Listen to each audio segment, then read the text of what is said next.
잠언 26장 1절부터 보시겠습니다.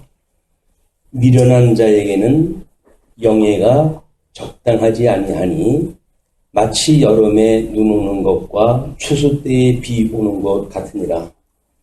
까닭없는 저주는 참새가 떠도는 것과 제비가 날아가는 것 같이 이루어지지 아니하느니라. 말에게는 채찍이요 나귀에게는 재갈이요 미련한 자의 등에는 막대기니라. 미련한 자의 어리석은 것을 따라 대답하지 말라. 두렵건대 너도 그와 같을까 하노라. 미련한 자에게는 그의 어리석음을 따라 대답하라. 두렵건대 그가 스스로 지혜롭게 여길까 하노라. 미련한 자 편에 기별하는 것은 자기의 발을 베어버림과 해를 받은가 같으니라. 저는 자의 다리는 힘없이 달렸나니 미련한 자의 입의 잠언도 그러하니라. 미련한 자에게 영예를 주는 것은 돌을 물매에 매는 것과 같으니라. 미련한 자의 입의 잠언은 술 취한 자가 손에 든 가시나무 같으니라. 장인이 온갖 것을 만들지라도 미련한 자를 고용하는 것은 지나가는 행인을 고용한 것 같으니라. 개가 그 토한 것을 도로 먹는 것 같이 미련한 자는 그 미련한 것을 거듭 행하느니라. 내가 스스로 지혜롭게 여기는 자를 보느냐? 그보다 미련한 자에게 오히려 희망이 있느니라. 네, 우리 잠언 26장은 일단 미련한 자를 경계한 훈계의 그 내용으로 소개가 되어져 있고, 그 상위 제목이 미련한 자 경계할 것을 훈계하는 내용입니다. 그리고 그것이 더 위에 상위의 제목이 하나님의 나라를 성취하시는 그런 그 내용으로 우리가 좀 살펴보고 있습니다. 양대 언약이라고 하는 관점으로 우리가 이제 잠언서를 이해해야 될 것이, 양대 언약은 이제 복과 나라라고 하는 이 두 개의 축으로 되어져 있기 때문에 이 복과 나라를 상실하게 되어진 것과, 그 다음에 이제 둘째 아담이신 예수님을 통해 가지고 이것이 다시 회복되어지는 내용으로 이제 되어져 있거든요. 그렇기 때문에 잠언서의 내용은 구약성경 실체적인 그 내용으로 보나, 또는 열조로부터 시작되어지는 모형적인 그래서 섭리로 보나, 메시아의 언약입니다. 메시아 언약. 근데 이 메시아가 이제 우리 복음서에서는 그의 의와 나라를 구하라고 이렇게 이야기하는 걸로 보아서 이 언약의 내용은 의와 나라인 양대 언약으로 되어져 있다. 이것이 우리가 통속 성경대로는 전체 구도를 읽어내는 그런 내용입니다. 그 의와 나라 가운데 지금 우리들이 살펴보는 26장은 하나님 나라에 대한 그 언약으로 되어져 있기 때문에, 물론 작게는 잠언 1장 1절로부터 6절까지 이걸 우리가 언약의 내용으로 보았을 때에 이 언약의 내용이 성취되어지는 그런 그 내용입니다. 이 언약의 내용이 성취되어진다는 이야기는 또 구약성경 전체가 이 언약대로 이룬다고 하는 구조를 가지고 있다, 이렇게 보는 거예요. 메시아 언약이라고 해가지고 언약의 내용만 있는 것이 아니라 이 메시아 언약이라고 하는 구도는 의와 나라라고 하는 실체로서의 모형과 그림자의 언약과 성취라는 구도를 또 가지고 있다. 이렇게 보았을 때 예수님이 오셔가지고 이루시는 그의 의와 그의 나라라고 하는 이 양대 회복에 대한 걸 우리가 볼 수가 있는 겁니다. 그 의라고 한다면 언약자서로 오셨던 우리 예수님이 어떻게 구약성경의 내용대로 회복을 하시는가라고 하는 것이 복음서의 내용이었고, 예수 그리스도의 지상사역이라고 이렇게 이제 확인을 한 거예요. 그 다음에 부활 승천하신 예수님께서 그의 나라를 온전케 하시는 일, 이것이 서신서의 내용이다. 그래서 우리는 서신서의 내용을 가지고 혹자는 성도가 이렇게 살아가야 된다, 저렇게 살아가야 된다 이야기를 하는데, 그것이 아니라 우리 예수 그리스도께서 의와 나라를 구하는 성도들에게 그를 의를 이루신 것처럼 그의 나라도 이루신다. 나라를 이루시는 것이 지금 주님의 몸된 교회의 모습인 거예요. 모습으로 해가지고 어떻게 온전케 해가시는가 라고 하는 것이 성경 계시로 해가지고 완성이 되어진 겁니다. 여기에는 어떤 역사적, 고고학적 또는 윤리적 이런 것들이 포함되어져 가지고 이 진리 내용이 더욱 확실하거나 진리 내용의 보탬이 되어진다거나 이런 그 이유가 아니에요. 성경은 성경 자체의 논리로 이미 진리성이 확보되어진 겁니다. 오늘 성경을 보고 진리를 깨닫고 진리를 아는 성도로서 어떻게 하나님을 이런 그 성경을 통해서 계시되어진 하나님이 어떠한 분인가를 깨닫고 그분을 경외하는 인생의 공부를 살아가는 것, 믿음으로 우리가 행위를 맺게 되어지는 것, 이것이 하나님의 은혜로 되어진다고 하는 걸 믿고 사는 성도들의 삶이란 말이에요. 성경의 진리라고 하는 그거는 물론 우리가 십자가의 도라고 하는 예수 그리스도의 죽으심과 부활, 우리의 속죄 이런 핵심적인 내용만 알아도 우리의 구원을 이루는 하나님의 백성이라고 한다면 구원을 이루는데 하는 문제될 것이 없어요. 그러나 이것이 진리이냐에 대한 문제를 들어가게 되면 그래 간단하지는 않습니다. 그렇기 때문에 우리가 전 성경 66권을 구조적으로 자꾸 확인하다 해가는 거예요. 그렇게 해야 이것이 진리임이 확인되어지고 그 다음에 이제 우리가 진리 안에 거하게 되어지는 이런 은혜를 잊게 되어진다고 하는 사실을 우리가 이 성경 계시에 의한 확신을 갖게 되어지는 거죠. 성경적인 근거가 없이 믿는 그 믿음 이런 것들은 얼마나 공허한 것이 모르거든요. 그렇다고 한다면 그런 가운데 우리 이 구약 성경은 역사서의 내용과 모세오경을 포함한 역사서의 내용과 그다음에 이제 시가서의 내용과 그다음에 선지서의 내용으로 해가지고 크게 3등분으로 되어져 있단 말이에요. 근데 이 모세오경을 비롯한 역사에 대한 문제는 하나님에 대한 사역에 대한 이야기입니다. 사역. 그래서 창조 사역과 이것이 섭리 사역이 있다. 우리가 이제 보통 이렇게 이야기를 하죠. 그래서 이 천지 창조를 갖다 했을 적에는 천상계와 천하계의 모든 창조가 포함되어지고 섭리는 모든 언약 섭리와 성취 섭리가 포함되어진다. 이것이 하나님이 하시는 일이란 말이에요. 자, 그러면 이런 사역을 보고 깨달았던 사람들이 지금 노래하는 것이 시가서의 내용이고 이 시가서의 내용은 하나님의 속성으로 우리가 크게 구분하다 하는 겁니다. 그동안 5대 속성을 시가서에서 뽑아낸 것은 상당한 쾌거였죠. 그럼에도 불구하고 초월적 속성만 이야기함으로 해서 우리 교회신학에서 이야기하고 있는 내재적 속성이라든가 또는 공유적 속성이라든가 이런 이유가 전혀 배제가 되어져 있기 때문에 우리 하나님의 의라고 하는 측면에서 보게 되면 하나님의 영광을 버리고 이제 육신의 몸을 입고 이 땅에 오셨던 예수 그리스도에 대한 속성이 정말 배제가 되어버리고 만 거예요. 그리고 절대자 또는 초월적 그 하나님에 대한 속성만 이야기를 했기 때문에 그 속성이 그걸 알게 되어지는 걸로 해서 우리는 담대함을 줄는지 모릅니다. 우리가 성경을 통해서 확인되어지는 하나님의 속성이 이래 라고 하는 걸로 어떤 담대함을 가질 수 있을는지는 모르겠으나 여기서 우리가 하나님의 이런 어떤 속성에 대한 거를 공유적 감각을 가지고 공부하는 기회가 없어진 거예요. 이 공유적인 속성이라고 하는 그 이야기는 인간이 얼마나 사악한 그런 그 존재인지 그럼에도 불구하고 하나님께서 우리를 하나님을 닮아가게 하는 형상의 모습이 무엇인지 이걸 깨닫게 하는 일이기 때문에 이 공유적 속성은 매우 중요한 겁니다. 아담을 지으실 때 하나님께서 하나님의 형상을 따라 지었기 때문에 우리들의 이 공유적 속성이라고 하는 그 이야기는 하나님의 속성과 뭔가 공유하는 속성이 있어요. 그거를 배제시켜 놓게 되면 하나님의 형상을 따라 하나님의 의를 인해서 하나님의 형상을 따라가는 성도들의 어떤 신앙적 감각이 매우 훼손되어지고 말았다.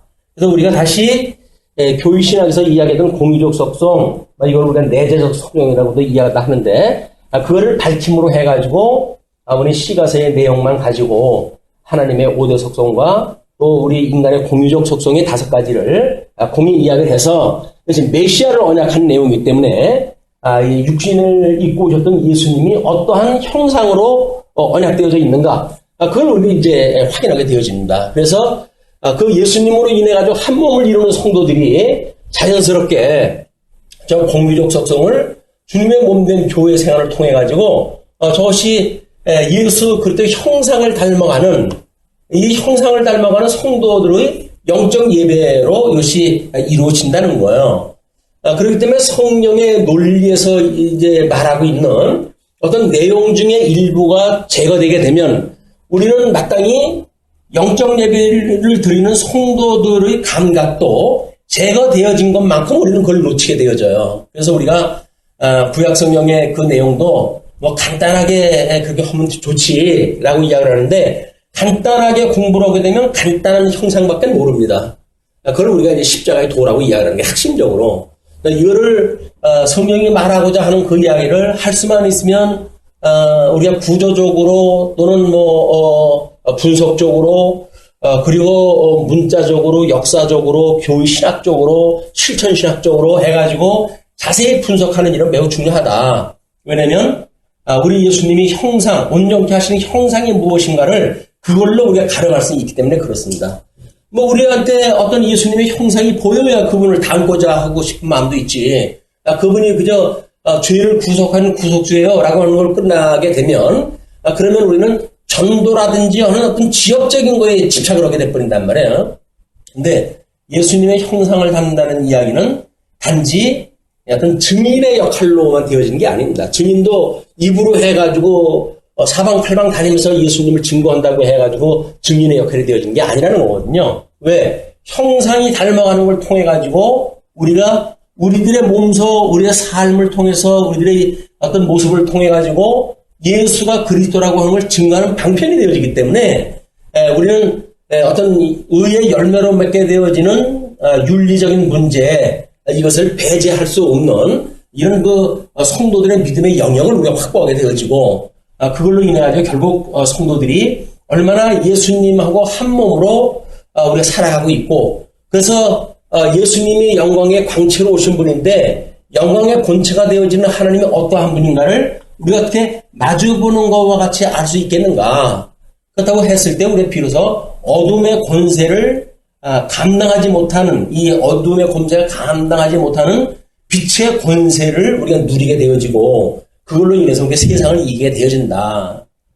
오늘 어떤 기독교 신문의 타이틀을 갖다 보니까 그렇게 청년부까지는 열심히 신앙생활을 갖다 했던 친구인데 취업을 갖다 해고는 그게 안 된다는 거예요. 그리고는 교회에서 이제 강대상에서 설교하는 내용을 비판했다 합니다. 왜냐하면 사회에서 어떤 삶을 사는지 모르고 그러면서 성경적으로 성경이 요구하고 있는 그런 거를 주장한다는 이야기는 얼마나 현실하고 동떨어져 있는 이야기인가 이렇게 이야기를 해요.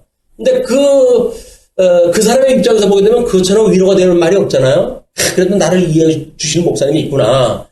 타락한 인간이 이해할 게 뭐가 있어요. 아니 자기가 죄의 권세에 지금 눌려가지고 살기 때문에 꼼짝을 못하고 있는 건데 예수님을 증거해가지고 어떻게 그 나라가 회복되어지는지 강력한 메시지가 전파가 되어져야 내가 이렇게 지금 마귀의 권세에 눌려가지고 살 게 아니지 라고 하는 어떤 담대한 믿음으로 이제 살아가게 되어지는데 그 사람을 위로해주라는 거예요. 자꾸 위로해주는 걸로 되어지는 문제가 아닙니다. 그거는 세상이 가르쳐주고 교회에서 그런 이야기를 안 해도 세상 모든 사람들이 공감하고 세상 모든 사람들이 공감을 이루는 사람들마다 위로를 다 해요. 얼마나 힘드냐 애쓰냐라고 해요. 근데 교회에서 그런 사람들의 길을 즐겁게 하는 것이 강론이 아니다. 이 강론이라고 하는 건 철저하게 세상에 대한 것들을 우리가 이제 그 어둠에 대한 걸 빛으로 해가지고 공격하는 일들이거든요. 그렇기 때문에 오히려 하나님이 온전케 가신 그 예수님을 바라보고 그분을 향한 우리의 발걸음을 더욱 돈독히 하고 이런 어떤 방향성에 대한 문제인데 이걸 다만 강론을 듣는 사람의 어떤 마음을 헤아리느냐 아니냐라고 하는 위로 차원으로 이 강론을 전락을 시켜버리게 되면 잠언서에서 가지고 있는 것도 가뜩이나 윤리적으로 해석을 하는 경우가 많은데 이것이 결국은 강론 모든 것들이 이제 윤리적 강론으로 떨어지는 거예요. 그런데 강론은 그렇지 않다. 강론은 성경을 강론하는 거기 때문에 강론자의 신앙의 어떤 행위라든지 이런 것도 상관이 없어요. 성경이 그렇다는 이야기지, 강론자가 그렇다는 게 아니잖아요. 근데 이거를 이제, 강론 오시는 분도 오해를 했다 해가지고, 나는 그래도 이 말씀을 가르치기 때문에 나는 이만큼 됐어. 라고 하는 마음을 가지고 있다고 한다면 그 사람은, 그 로마서에서 이야기했던 은사를 따르는 게 아니에요. 가르치는 자는 가르치는 일로 이걸, 은사를 가지고 있는 거지, 가르치는 자가 무슨 우리가 윤리적인 어떤 이런 형상을 닮아가는 덕성 문제, 이걸 가지고 전도가 되는 게 아니야. 이렇게 이야기한다 하는데, 말씀을 가르치는 자에 대한 이야기는 그렇지가 않습니다. 그냥 성경이 무엇이라고 말하는가에 대한 선언이에요. 그냥 그 말씀을 가르치는 자도 여전히 그 말씀에 의해 가지고 찔림을 받고, 그래서 책망을 받고 이렇게 되어지는 거예요. 말씀을 가르치는 자나 듣는 자가 말씀 앞에 우리가 있는 거지. 말씀을 가르치는 자는 말씀을 가지고 있는 자고, 또 듣는 자는 말씀이 없어가지고 듣기만 하는 자고, 이런 개념이 아니다. 우리는 진리체계인 이 성경을 가지고 선포가 되어지는 거기 때문에 강론자거나 강론을 듣는 사람들이거나 다 같이 그 말씀 앞에 서 있는 거다. 이렇게 되어져야 오해가 없어요. 그렇지 않으면 이제 윤리적인 문제를 가지고 너나 잘해라 이렇게 해가지고 손가락질을 하는 인간들이 생기게끔 마련 아닙니까? 그렇게 되어지게 되면 이 진리를 증거하는데 우리는 담대함을 잃게 되어져요. 그래서 사도 바울도 디모데에게 내가 연소함을 인하여 업신여기지 말도록 해라. 그렇게 이야기를 하거든요. 왜냐면 나이가 어리다고 하는 일로 해가지고 장론이 이 경륜이 많은 사람들이 봤을 때 야 네가 뭘 한다고 그래? 라고 말한다고 한다면 할 얘기가 없잖아요.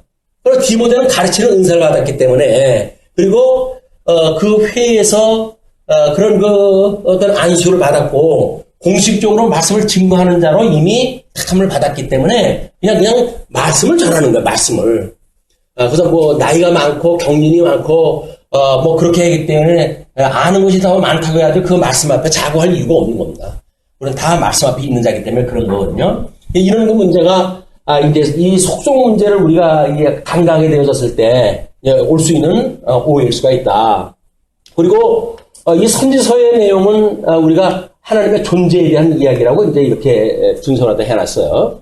3대 언약을 갖다 했을 적에는 역사서가 존재고 이 시가서가 사역이라고 이렇게 이야기를 했어요. 그래서 시가서의 제목이 전부 때리시고 싸매시고 뽑으시고 심으시고 라고 하는 그런 그 사역적 제목으로 이게 잡혀져 있던 거예요. 근데 우리가 이 선지서의 내용이라고 하는 것이 뭡니까? 역사서에서 기록되어진 대로 이미 모세의 오경이 언약되어지기를 내가 약속한 그 땅에 너희들이 들어가게 되면 나를 섞게 떠날 것이다. 그때 너희가 열국을 갖다 흩을 것이고 너희들이 마음을 다하고 뜻을 다하여 돌아온다고 하면 내가 너희의 하나님이 되어지고 너희는 나의 백성이 될 것이다. 라고 하는 것이 언약되어져 있는 거란 말이에요. 근데 역사상의 내용을 보니까 그 사람들이 정말 하나님의 말씀을 따라 불순종하고 그럴 때 급기야 바벨론의 포로로 끝나가는 걸로 포로로 가는 걸로 해가지고 이 사람들이 유수의 지경에 있게 되어진 거 아닙니까? 그럼에도 불구하고 선지자들이 하나님은 살아계시다는 거예요.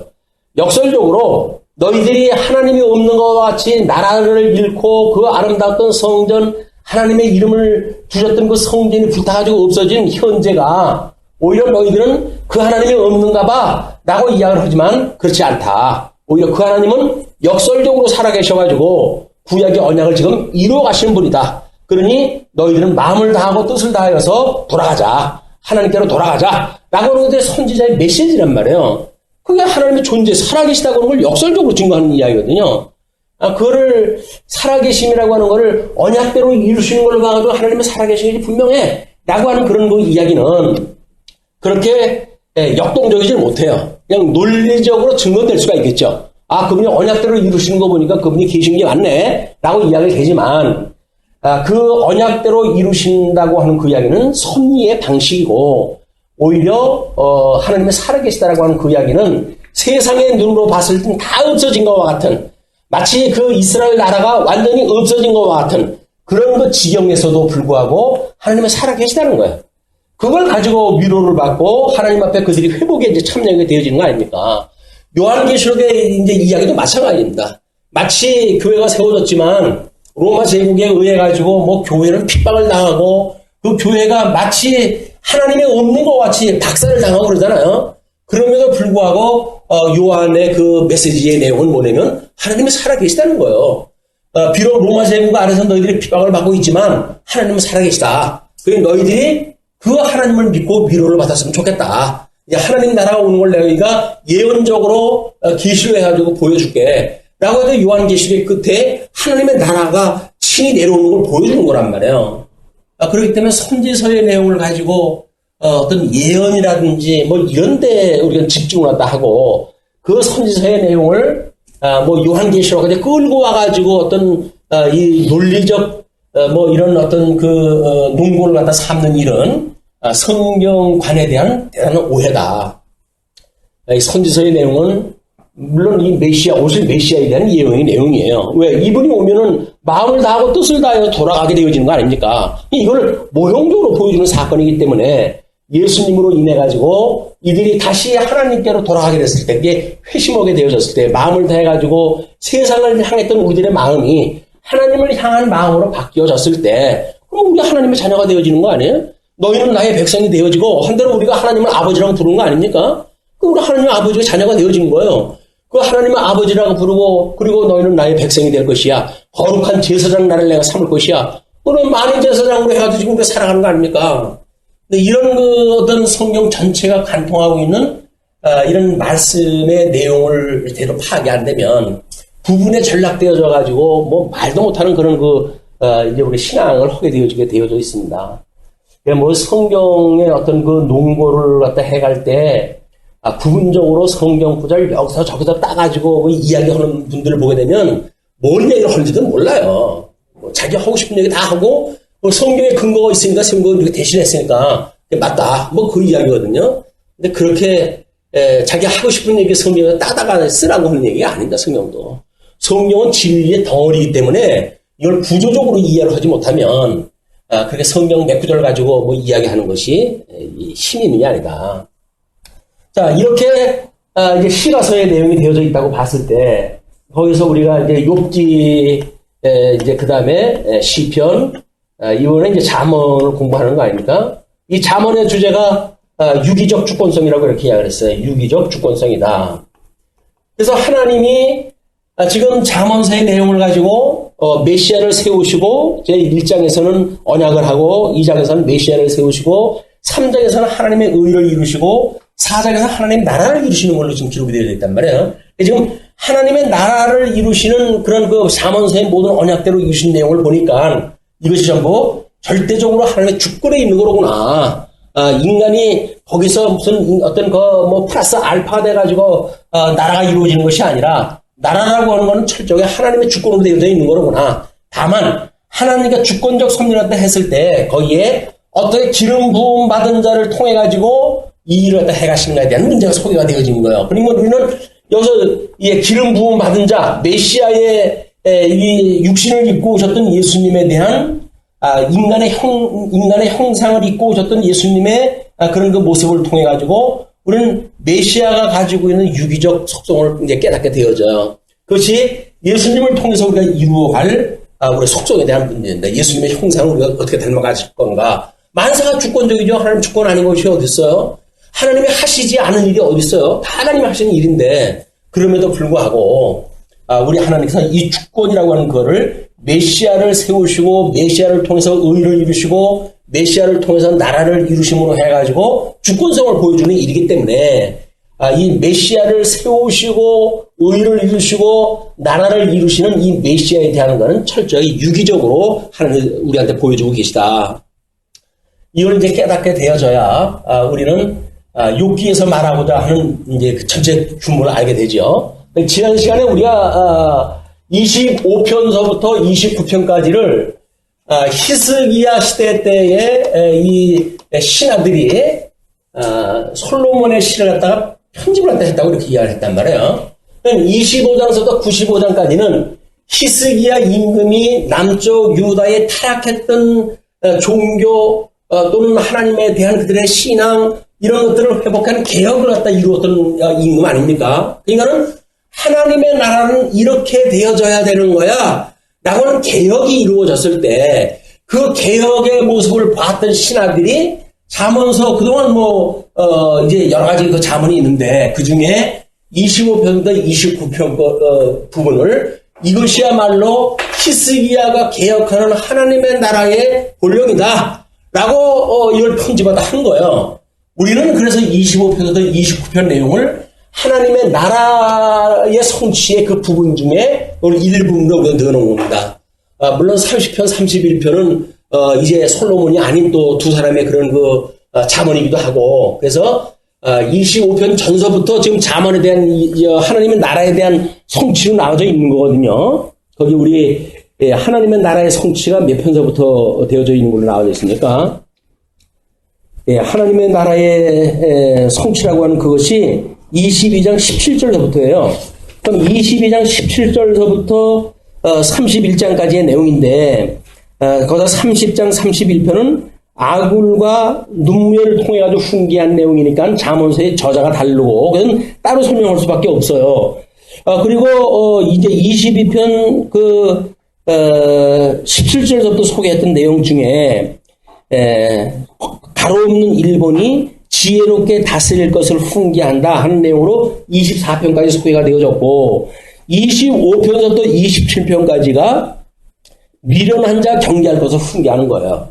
그럼 미련한 자 훈계할 것에 26편 오늘 포함되어서 26편, 27편이 들어갈 것이고 그리고 다음 시간에 공부할 28편, 29편이 지혜로 형통케 할 것을 훈계하는 내용으로 되어져 있다.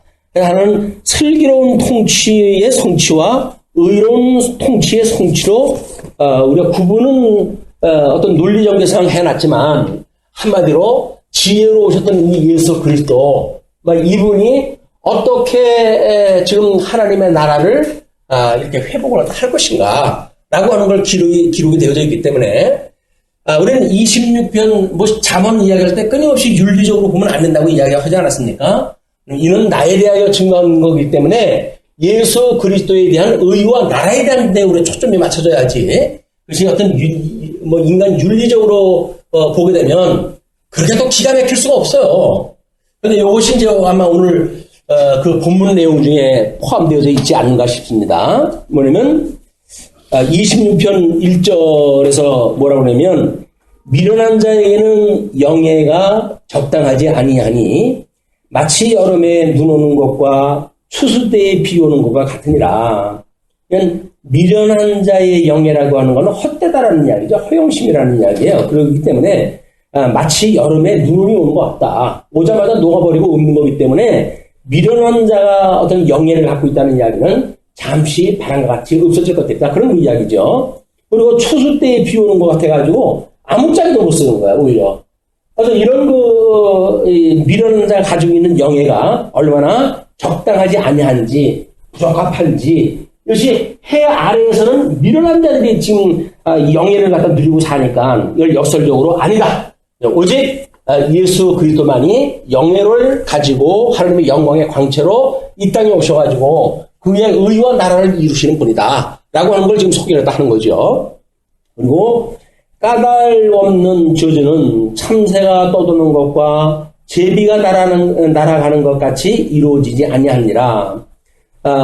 잠언의 내용이기 때문에 매우 우리가 그 문장만 보고 이해하기가 어려워요. 그런데 지금 주어가 까닭 없는 저주는 이렇게 되어져 있고 수로 부분이 참새가 떠도는 것과 제비가 날아가는 것 같이 라고 하는 이제 그 설명 부분이 있고 이루어지지 아니하느니라 이렇게 해가지고 동사가 이제 소개가 되어져요. 그럼 뭡니까? 이루어지지 않는다는 그 이야기는 뭐가 이루어지지 않느냐면 참새와 제비의 목적까지 이루어지지 않는다는 얘기겠죠. 그냥 참새와 이 제비가 아무런 목적 방향 없이 날아다니는 것 같지만 나름대로 다 목적이 있는 거예요. 특별히 제비 같은 이런 철새 같은 경우는 얼마든지 따뜻한 나라를 이제 먼 나라까지 가야 되는 그런 그 새이기 때문에 방향성이 정말 있는 것 됩니다. 세상의 모든 만물이 목적 없이 사는 게 없으니까. 그런데 까닭을 없는 저주는 그렇지 않다는 거예요. 까닭없는 저주, 우리 하나님의 형상으로 어떤 예수님을 저주하는 그런 그 모든 것들이 포함되어 있는 내용입니다. 그냥 까닭이 없어요. 그냥 다만 미운 거야. 자기하고 생각이 틀리다고 하는 건 미운 거예요. 그렇기 때문에 예수 그들을 저주하고 이렇게 되어지는데, 그는 이런 어떤 목적을 이루는 언약대로 이루시는 하나님의 섭리에 아무런 그 영향력이 없는 이 필드가 안 맞는 그런 그 내용이라는 거죠. 그렇기 때문에 말에게는 채찍이요 나귀에는 재갈이요. 말을 이제 우리가 어떤 주인의 목적을 따라서 움직이게 하려게 되면 채찍을 때리고, 마귀에게는 재갈을 물려가지고 이제 이 안내를 하고 그런 거 아닙니까? 그런데 미련한 자의 등에는 막대기란 말이에요. 막대기. 우리가 이 양면역을 상실하고 하나님을 모르고 살아가는 이 어두움의 모든 인생들은 너 말 안 들으면 죽어라고 하는 그거에 의해서 움직이지 결코 하나님의 뜻을 이룰 수 없는 존재들입니다. 이 존재들이. 근데 그 존재들이 살아가는 거에 대해서는 겁을 주지 않으면 안 돼요. 두들겨 패지 않으면 안 돼요. 짐승과 같이 뭔가를 압제를 갖다 하고 강제로 억울을 갖다 하고 해야 움직이는 인간들이지 하나님을 향해 갈 수가 없단 말이에요. 그러니까 심지어 하나님께서는 이 의의 모습이 어떠한가를 보여주시기 위해서 율법을 주신 거 아닙니까? 그 율법을 준 거를 인간들은 어떻게 해석을 합니까? 자기네들이 뭔가를 그걸 이루어가지고 선을 이룬다고 생각을 하니까 그냥 그것들이 저주를 받을 수밖에 없는 거예요. 그래서 하나님을 모르는 인간들은 스스로 의에 이를 수가 없다. 그거를 지금 이 잠언서에는 이야기하는 겁니다. 그러면 미련한 자의 등에는 낙대기다. 그런 걸 보면 우리가 그냥 일반적으로 해 아래서는 그런 논리가 맞잖아요. 이건 몽둥이가 약이야. 이렇게 우리가 우스갯소리로 이야기를 한단 말이에요. 그게 무슨 얘기입니까? 자기 스스로 어떤 선을 이루고자 하는 것이 없다는 거지요. 그런데 어른이 왔을 때는 어른의 기준으로 아이들을 갖다 보니까 그런 이야기를 할 수가 있잖아요. 근데 하나님 입장에서 보니까 어른이고 애가 다 똑같다는 거예요. 하나님의 선을 이룰 수가 없어요, 이 인간들이. 그렇기 때문에 이런 등짝에 매를 갖다 대야 이게 되는 인간들이다. 그래서 율법이라고 하는 하나님의 선하신 율법을 주었음에도 불구하고 스스로 율법을 낮추어가지고 자기네들이 어떤 의의 기준으로 삼고 이렇게 해가지고 다른 사람을 정죄하고 그 정죄함으로 인해가지고 정죄하는 인간도 따기도 정죄를 갖다 받고 이런 이 등짝에 하나님께서 때리는 막대기에 의해가지고 살아가는 불쌍한 인생들이 되어졌다. 인간 스스로 상실되어졌던 복을 회복하고자 했던 모든 인간들의 아픔인 거야. 그것은 우리 하나님께서 하나님의 아들로 이 땅에 오셨던 예수 그리스도가 아니면 이루실 사항이 아니다. 그걸 지금 역설적으로 지금 설명하다 하는 겁니다. 그러면서 미련한 자의 어리석은 것을 따라 대답하지 마라. 미련한 자는 지금 해 아래의 논리를 가지고 이야기하는 자들이에요. 그런 자의 어리석은 것을 따라 대접하지 마라. 두렵건대 너도 그와 같을까 하노라. 그래서 감론을박 하면 똑같은 인간 되는 거 아니에요. 여기서 해 아래에서 말도 안 되는 소리로 공격을 했다 했을 때 그 공격을 가지고 오르니 근이 이야기를 한다면 뭐 한다는 이야기예요. 결국은 똑같은 인간 되어지고 만다는 거예요. 근데 잠언서에는 뭐라고 이야기를 합니까? 그렇게 이야기를 했을 때 그를 따라 대답하지 말래요. 따라 대답하지 마라. 그럼 우리 예수님을 저주하는 자들에 대한 그 공박에 대해서 우리는 그걸 이제 아이디어를 얻을 수가 있죠. 예수님은 그 공격하는 자들이 선생님이요 어쩌요 하면서 부르면서 하는 것이 전부 율법까지 공격하는 거 아닙니까? 그때 예수님께서는 너희들 그런 이유를 갖다 나한테 말아봐라. 그럼 내가 대답을 갖다 할게. 근데 지네들이 그런 걸 이야기할 때 착 잡힐 것 같으니까 안 하잖아요. 나 못하겠다 라고 하니까 예수님께서 뭐라 그래요? 그래 그럼 나도 못하겠다 그러고 말아요. 그걸 갑이 이렇고 선이 이렇고 후가 이렇고 이야기한들 똑같이 예수님이 해 아래 있는 사람 논리 가지고 이게 되어지는 문제가 아니란 말이에요. 근데 예수님은 그렇게 그 예수님을 저주하는 자들에 대해서 일축하고 오직 그냥 천상의 말씀만 증거하다 하는 거예요. 이 구약에 너희들이 오해를 다 했는데 성경은 그걸 이야기한 거야. 이렇게 해가지고 그 사람들이 해 아래 논리를 가지고 이야기하는 것을 이제 개념치렸다 하는 이런 걸 우리가 이제 보게 됩니다. 또 마찬가지죠. 미련한 자에게는 그의 어리석음을 따라 대답하라. 미련한 자에게는 그의 어리석음을 따라서 해석을 하라는 거예요. 왜? 두렵건대 그가 스스로 지혜롭게 여길까 하노라. 앞에 문제하고 뒤에 문제하고 뭔가 좀 상반되어진 것 같지 않습니까? 근데 상대적인 세계 속에서는 어쩔 수가 없어요. 그렇기 때문에 지금 이렇게 미련한 자에게 어리석음을 따라서 대답을 하는 문제가 우리 사도 바울 같은 경우에 디도에게 뭔가 할례를 받게 하는 그런 그 일들도 미련한 자들에 맞춰도 해주는 거예요. 그게 쓸데없는 걸로 오해받고 복음 증거하는 일에 방해되어질까봐 그걸 하향 조정으로 했다 해서 그 사람들의 눈높이에 맞추는 그런 그 일도 없지 않아 있는 겁니다. 미련한 자에게는 그의 어리석음을 따라서 대답하라. 그 이야기는 뭐예요? 반응을 보여라 그 얘기죠. 두렵건대 그가 스스로 지혜롭게 여기까 하노라. 그걸 안 하게 되면 자기네들이 있는 이 율법관, 왜곡되어져 있는 인본주의적인 율법관을 가지고 그 율법의 주인으로 오셨던 예수님을 정죄할 거 아닙니까? 그리고 지네들이 지혜롭다고 이야기할 거 아니겠어요? 그러니까는 그렇게 하지 마라. 그렇게 이야기합니다. 그 다음에 우리가 이렇게 해석을 하게 되면 일단 잠언의 내용이 이야기가 돼요. 이게 하나의 논리적인 이야기, 스토리가 되어지는 거예요.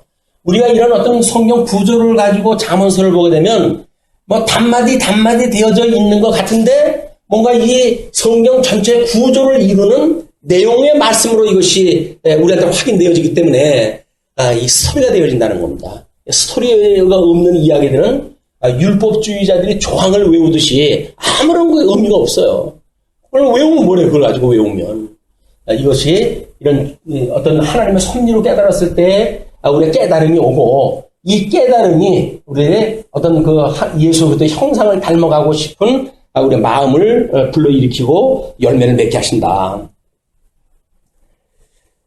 미련한 자 편에 기별하는 것은 자기의 발을 베어버린가 해를 받은가 같으니라. 자, 미련한 자 편에 기별하는 것은 복음을 전하는 거겠죠. 미련한 자 편에 만약에 복음을 전한다고 한다면 자기의 발을 베어버린가 같다는 거예요. 자, 우리는 전신갑주의 이야기를 했을 때 우리는 평안의 복음의 신발을 신고 이렇게 이야기를 해요. 이거는 전도라고 하는 그 이야기는 우리 예수님이 오셔가지고 사도행전에서 이 전도 행위를 했다 했을 때 전부 여행을 하면서 이 전도를 다 한 겁니다. 그건 두 발이 정정해가지고 다녀야 이 전도가 되어지는 거거든요. 뭐 전통적인 사회에서 모든 방식이 다 그렇죠. 지금이야 워낙 뭐 이제 이상한 시대를 만나가지고 우리가 한 공간에 앉아가지고 온 세계를 왔다 갔다 하고 있지만은 이렇게 성경에서 이야기하는 이런 그 배경은 어떤 두 발을 가지고 평안의 복음의 신발을 신고 복음을 증거해야 되는데 미련한 자 편에 복음을 전하게 한다면 그 이야기는 뭡니까? 예수 그리스도가 아니라 예수님이 오셨을 때 예수님을 정죄하는 사내들인이라고 하는 그런 적그리스도의 집단들, 거짓 종교 집단들 이런 자들에게 복음을 맡기게 되어지면 그런 그 이야기나 마찬가지예요. 그래서 마치 발을 베어버림과 해를 받은 것 같다. 그걸로 하여튼 아무런 효력이 없다는 이야기죠. 그래서 저는 자의 다리는 힘없이 달렸나니 저는 자 우리가 이제 어떤 그 보행에 지장이 있을 만큼의 장애가 있다고 한다면 그냥 힘없이 달려져 있는 거나 마찬가지 아니에요? 미련한 자의 입의 잠언도 그러하다. 이 미련한 자들이 뭐 잠언을 가지고 주저리 해가지고 인생은 이렇게 살아야 돼 저렇게 살아야 돼라고 하는 이야기는 뭐예요? 그거는 마치 다리가 걸을 수 없는 사람이 걷는 거나 똑같은 일이다. 그게 실질적인 효력이 없다는 이야기예요. 근데 그걸 가지고 지금도 어떤 잠언을 읽고는 잠언에 이렇게 아름다운 주옥 같은 글로 되어져 있어서 우리의 삶의 방향을 이야기를 하고 성도들이 어떻게 살아갈 바를 이야기하고 이렇게 말한다고 하니까 이게 코막고 답답한 일이에요. 잠언은 우리 보고 이렇게 살아라 저렇게 살아라 하는 얘기가 아니라니까요. 메시아에 대한 언약의 내용들이다. 메시아에 대한 언약의 내용이다. 자, 그리고 미련한 자에게 영예를 주는 것은 아까도 이야기를 했지만 그런 헛된 영광 그런 거나 마찬가지죠. 그런 그 주는 것은 돌을 물매에 매는 것과 같으니라. 뭐 돌을 물매에 맨다는 이야기는 뭐야? 그 물매로 해가지고 뭔가 사냥을 지금 계획하고 있는 거 아니에요? 그런데 이 미련한 자에게 영예를 준다는 이야기는 미련한 자가 이 물매를 제대로 쓸지 모르는 그 인간이에요. 그러니까는 물매를 쓸지 모르는 그 인간이 거기다가 물맷돌을 갖다가 쟁긴들, 그게 무슨 효용이 있겠어요? 그러니까 여기서 미련한 자가 복음 가지고 있다고 하는 그 얘기는 말이 안 됩니다. 하나님께서는 우리에게 거듭나고 중생하게 했다고 하는 그 이야기는 뭐야? 죽었던 영을 살리셨다고 하는 그 이야기는 우리들의 이 영성 부분에 있어서 철저하게 하나님의 우리 영혼이 살아났다고 하는 영성은 이게 지혜로 하나님의 말씀을 들을 수 있기 때문에 이건 훈계를 하신 거란 말이에요.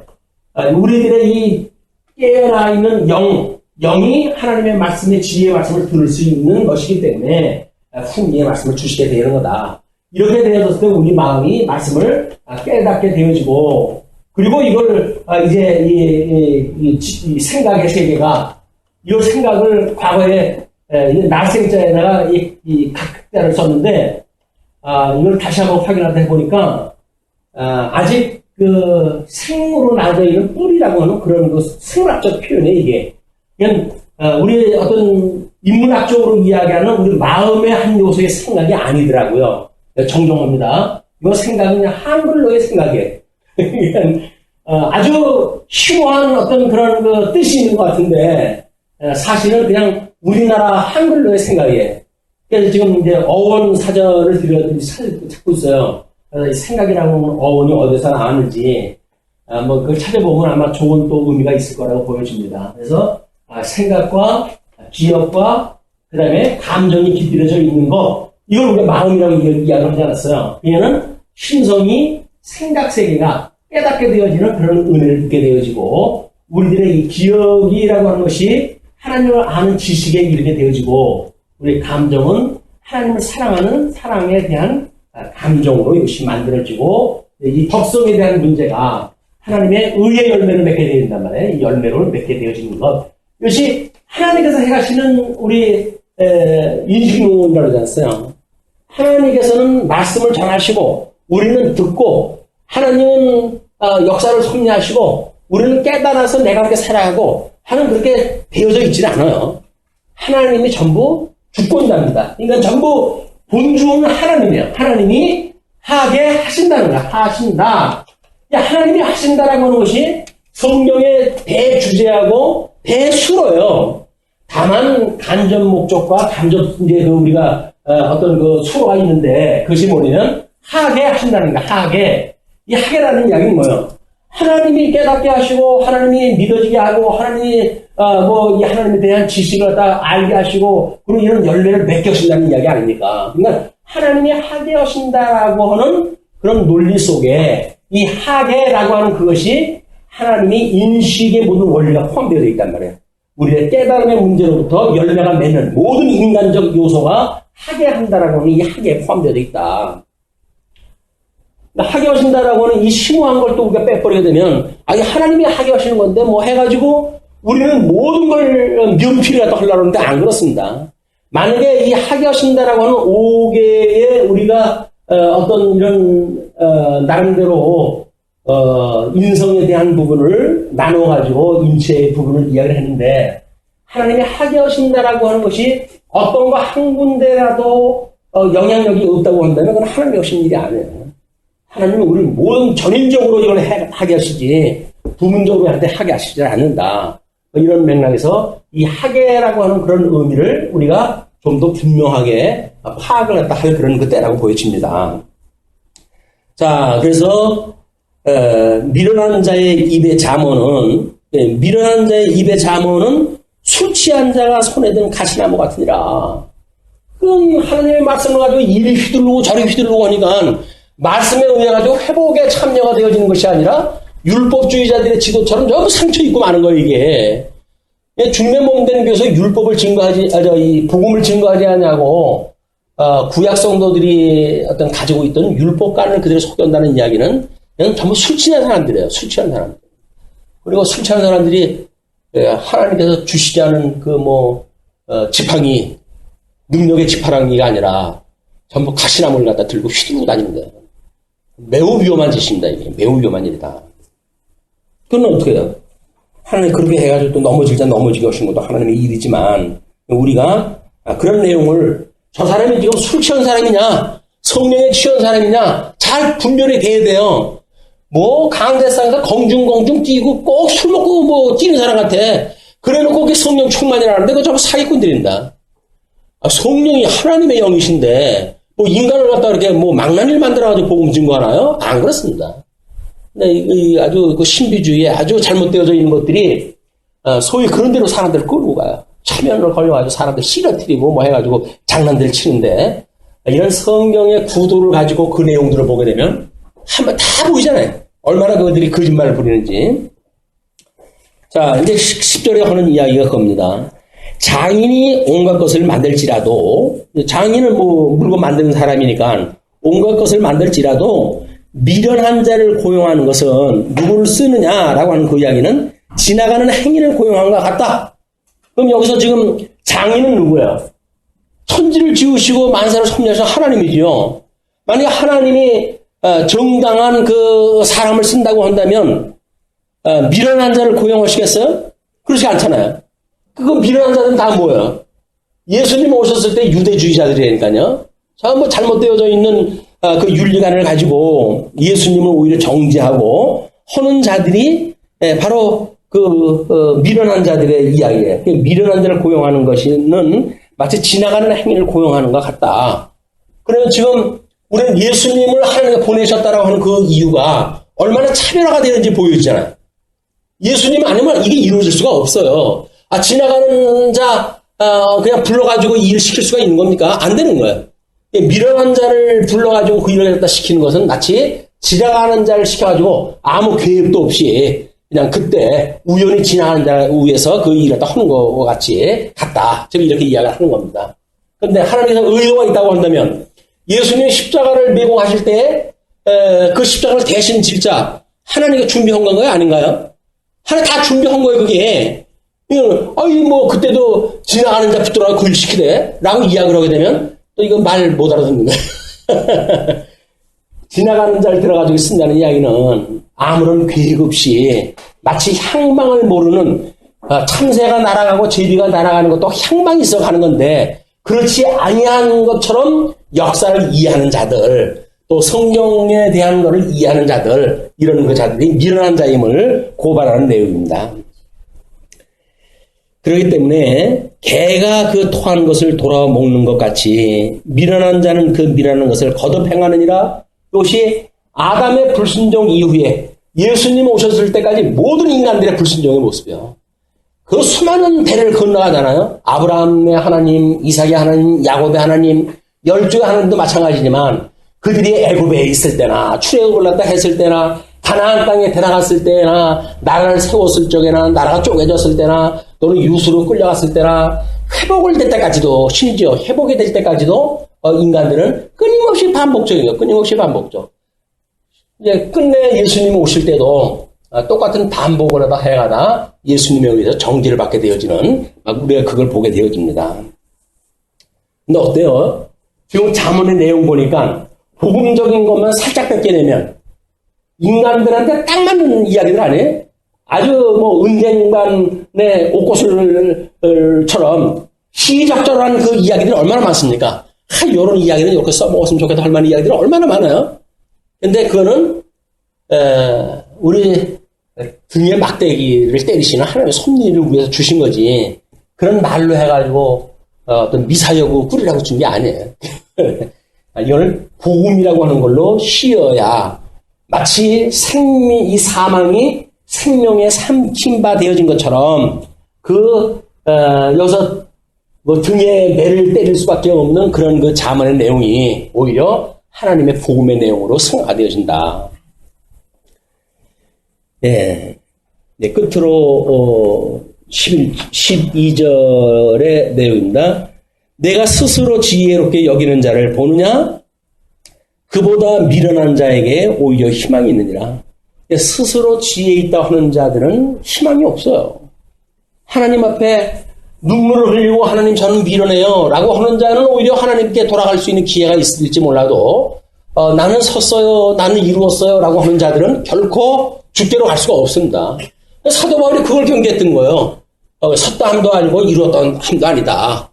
마치 어떤 성경의 내용을 우리가 이해하고 그걸 기억하는 뇌 기억에 그것이 있다고 해가지고 마치 그것이 내 것인 양 이해하는 그것은 위험하기 짝이 없다. 우리는 끊임없이 부족하고 연약하고 또 온전케 하시는 예수 그들을 바라볼 수밖에 없다고 하는 우리 한계를 끊임없이 고백하다 해야 돼요. 고백적으로. 인간이 잘나가지고 이루어지는 게 아무것도 없습니다. 인간의 하나님 앞에 지음을 받은 인간이 하나님이 없어지는 순간 자기가 왕노릇 한 거예요. 그리고 자기가 왕노릇 하기 위해 어떡합니까? 기계 덩어리로 만들어가지고 기계가 인간만큼 되게끔 해가지고 이제 이 모든 인간 사회를 조종하다 해 갈 겁니다. 우리가 얼마나 지금 무서운 시대에 살고 있는지 복음이라고 하는 걸로 끊임없이 우리가 수용하는 이런 일들이 필요하다. 13절 게으른 자는 길에 사자가 있다 거리에 사자가 있다 하느니라. 우리는 핑계가 없으면 살 수가 없어요. 그냥 핑계를 만들어내고 명분을 만들어내고 그래서 우리들이 마땅히 해야 될 일이라고 하는 당위성을 얻고 스스로 만들어가는 그런 그 연출을 우리는 곧잘 허군합니다. 근데 여기서 전제가 되어지는 것이 게으른 자가 그렇다는 거예요. 게으른 자가 길에 사자가 있다 거리에 사자가 있다 하느니라. 문짝이 돌저기를 따라서 도는 것 같이 게으른 자는 침상에서 도느니라.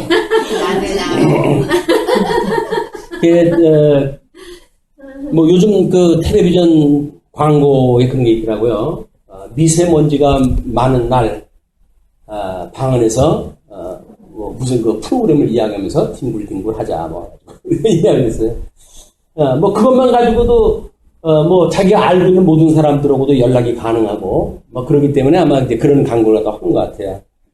자기는 미세먼지 많다고 하는 이유가 잠언서에는 사자가 있다 하는데 요즘은 미세먼지가 많다 하는 거 그리고 자기의 그 핑계를 댑니다. 문짝이 돌조기를 따라서 도는 것 같이 그 먼지가 많다고 하는 자들은 그 프로그램 핸드폰을 가지고 방에서 뒹굴뒹굴 하자. 게으른 자는 그 손을 그릇에 놓고도 입으로 올리기를 괴로워하는지라. 이 게으른 자가 뭐 우리가 육체적으로 그런 게으른 자 뭐 이렇게 이야기를 할 수가 있지만은 지금 그 게으른 자에 대한 그 어떤 성경적인 의미가 단순히 어떤 행위에 있어서 게으른 자를 이야기하는 것인가? 아니면 아까 이제 다리가 저는 자에 대한 이야기 또는 두 다리를 자른 그런 그 비유 뭐 이런 것들도 예수를 그리스도로 증거할 수 없도록 하는 자들 아니에요. 그러니까 그들이 방에 있다, 침대에 있다라고 하는 그 이야기는 좀 더 눕자, 자자, 졸자, 자자 하는 그런 그 일이란 말이에요. 그러니까 하나님이 섭리를 이거를 영광 계시 섭리라고 하는데 이 계시 섭리에 대하여 진리를 탐구하고자 하는 모든 사람들이 게으른 자예요. 근데 우리 마르다는 마리아를 향해 가지고 일 좀 하게 보내달라고 이렇게 이야기를 하잖아요. 근데 예수님은 많은 일이 있는데 세상에 많은 일이 있는데 지금 마리아는 가장 좋은 일을 택했다 이야기를 하거든요. 마르다는 사실은 뭐 하는 일이에요? 게으른 거예요. 말씀 듣기에 게을러가지고 시험 드실라. 네. 준비하는 거. 그러니까는 하나님의 계시의 말씀이 무엇인가에 대해서 우리가 귀를 기울여야 되는데 말씀 듣게 하기 위한 준비 작업 뭐 그런 거 일사불란하게 어떻게 처리를 갖다 해야 되느냐 뭐 계획을 세우고 뭐 해가지고 일사불란하게 무슨 일이 진행되고 그러면은 거기에 이제 포커스가 맞춰지게 되면 그게 필요하죠. 그거는 우리가 계시를 배우는데 필요한 그 내용이지 그게 본래가 아니란 말이에요. 본령이. 그러니까는 우리가 어떤 과정을 볼 때에도 그 과정이 지시하는 바가 뭔가 복음을 향하는 우리의 마음인가 아니면 여전히 뭐 그걸 통해 가지고 나의 무슨 재능을 발휘하고 그래 다른 사람한테 헛된 영광을 드러내고 뭐 어떤 자랑을 삼고 이런 걸로 하게 되면은 이 본령에서 좀 떨어지는 거예요, 이게. 그래서 우리가 여기서 게으른 자라고 하는 그 이야기는 하나님의 말씀을 듣는 것보다는 듣는 것 이외에 관심을 갖고 있는 그런 그 자로 우리가 봐야 여기서 윤리적으로 이게 해석이 떨어지지 않습니다. 또 게으른 자는 그 손을 그릇에 놓고도 입으로 올리기를 기로한다고 그러는데 게으른 자의 특징이 아마 우리 민수기에서 뱀의 저주로 인해 가지고 죽어갈 때 그 사람들이 얼마나 게으르냐면 거기서는 게으르다는 소리는 안 했어요. 게으르다는 소리는 안 했는데 그러면 보면 산다는데 안 보잖아요.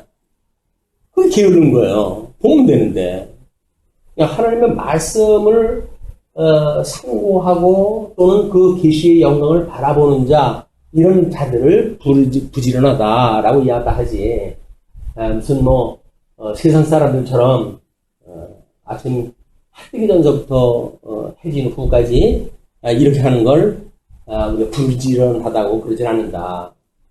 아마 역설적으로 이북이 그렇게 천사 뜨고 허리 펴기 운동이래나 가지고 새벽별 보기 운동이라든가 이런 걸 가지고 무섭게 했잖아요. 그 사람들이 잘 사는가 하면 안 살아요. 그걸 보고 우리나라는 또 뭐라 그래요? 새마을 운동 그거 해서 먹고 산다는 거 아닙니까? 새마을 운동에 비교도 안 돼요. 이북에서 하는 그 운동들은. 근데 왜 그 사람들은 안 돼? 우리는 그게 왜 됐고? 새마을 운동 때문에 된 게 아니잖아요. 하나님께서 그런 과정을 통해 가지고 하나님께서 우리한테 이런 유효한 생활을 하게 오신 거지. 마치 우리가 부지런하게 했기 때문에 그걸 했다. 라고 하는 향수를 가지고 있는 분들이 참 지금 어려운 거예요. 왜?